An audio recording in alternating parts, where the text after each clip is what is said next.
Bismillahirrahmanirrahim. Assalamualaikum warahmatullahi wabarakatuh. Perkenalkan, nama saya Zihan Azahra Gofar dari kelas 10 IPA 2. Di sini saya akan menjelaskan mengenai Kesultanan Islam di Papua, yakni Kesultanan Salawati. Selamat menyaksikan. Sebelumnya, saya akan menjelaskan terlebih dahulu Islam masuk ke Papua.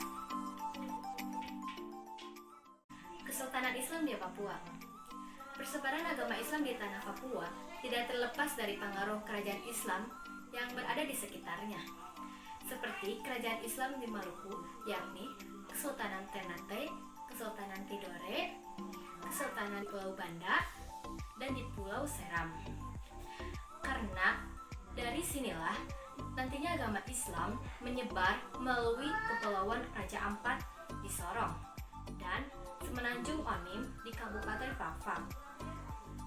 Ketika ditelusuri asal-muasal kapan Islam masuk di Papua, beberapa literatur mengatakan sekitar pada abad kedua Hijriah atau sekitar abad ke-8 Masehi. Islam sudah masuk di Papua. Namun, ada pula yang mengatakan abad ke-15, di mana tahun jatuhnya kerajaan Hindu, yaitu kerajaan Majapahit, pada tahun 1478. Ada 4 orang tokoh yang paling banyak disebut dalam catatan sejarah yang menyebarkan agama Islam di Papua, yakni Syekh Mansur, Syekh Yakub, Syekh Amin, dan Syekh Umar.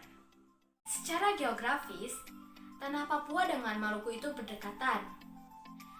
Tidak secara geografis saja, namun juga secara relasi etnik, kebudayaan dengan Maluku itu sama dengan Papua. Di samping itu, pada masa itu, wilayah Semenanjung Onim dan Raja Ampat selalu menjadi wilayah yang diperebutkan oleh 2 kerajaan besar, yakni Kesultanan Tidore dan Kesultanan Ternate. Dengan banyaknya sumber-sumber yang mengungkapkan bagaimana dan kapan masuknya Islam ke Papua, membuat seorang jurnalis dari Inggris yang bernama Thomas W. Arnold yang menulisnya ke dalam bukunya sendiri yang berjudul The Preaching of Islam. Dikatakan bahwa sekitar pada abad ke-16, masyarakat di Papua, khususnya di pulau-pulau bagian barat seperti Misol, Waigeo, dan Salawati, telah dikuasai oleh Sultan Bacan yang merupakan Kesultanan Islam dari Maluku pada tahun 1606 Masehi.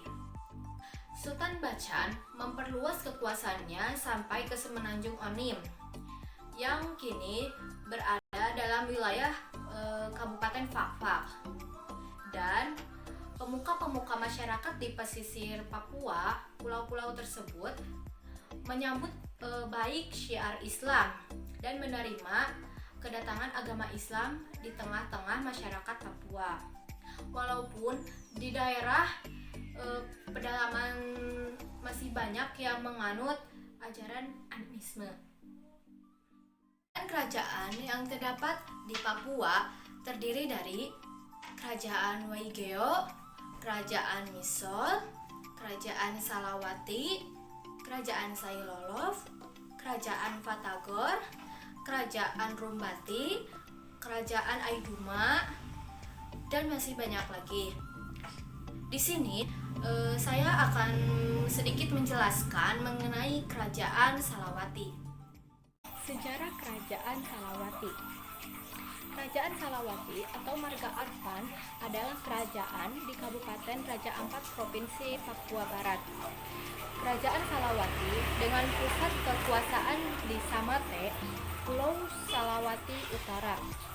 Muhammad Aminuddin Arfan, seorang tokoh muslim dari kerajaan Islam Salawati yang turut mengantar kedatangan Ose, Otto, dan Gaje. Geisler, sang bapa gereja di Papua, di Pulau Mansinam, dibuat dibuang dan diasingkan ke Maros karena menentang penjajahan Belanda dan meninggal di sana. Habis manis sepah dibuang. Muhammad Aminuddin Arfan adalah orang penting di kerajaan Salawati. Ia adalah adik kandung Raja Salawati. Pada saat itu, kerajaan Salawati merupakan bagian dari kekuasaan kerajaan Islam Ternate. Di prosedur wilayah, setiap tamu yang akan berkunjung ke Papua, mereka harus izin terlebih dahulu ke penguasa kawasan di Salawati, yang merupakan bagian kekuasaan Ternate. Itu pula yang dilakukan kerajaan Ternate. Sembari membawa 2 orang misionaris berkebangsaan Jerman, Otto dan Geisler, dengan kapal khusus berwarna putih, utusan kerajaan Ternate pamit terlebih dahulu dengan penguasa kerajaan Salawati, sekaligus meminta beberapa orang untuk mendampingi misionaris yang akan melakukan tugas penginjilan di Pulau Mansinam, Manokwari. Pulau Mansinam dipilih lantaran dianggap masih dihuni mayoritas animisme. Setelah 2 bulan memperkenalkan Otto dan Geisler kepada kepala-kepala adat, barulah Muhammad Aminuddin Arfan kembali ke Salawati. Ironisnya, selang beberapa waktu setelahnya, Muhammad Aminuddin Arfan yang memang anti Belanda ditangkap dan diasingkan di Maros. Beliau tidak diperkenankan pulang dan dibiarkan di sana hingga wafatnya. Disinilah ciliciknya para penjajah Sabilis, ditulung malah mantung, dibantu malah mengkain. Kata peribahasa Jawa, air susu dibalas dengan air tuba. Mungkin karena keadaan yang demikian itulah, maka perkembangan dakwah Islam di Papua menjadi amat lambat, bahkan mungkin pernah berhenti sama sekali. Jadi, penguasa di kerajaan Salawati sejak abad ke-16 bawahan Kesultanan Ternate terdiri dari Abdul Al-Qasim, Muhammad Amin, Bahar ad-Din Arfan, dan Abu Abdul Al-Qasim Arfan. Sekian penjelasan dari saya mengenai Kesultanan di Papua, yakni Kesultanan Salawati. Semoga bermanfaat untuk kita semua. Mohon maaf apabila ada kesalahan dalam tutur kata. Saya Zana Zahra, pamit undur diri. Wabillahi taufiq wal hidayah. Wassalamualaikum warahmatullahi wabarakatuh.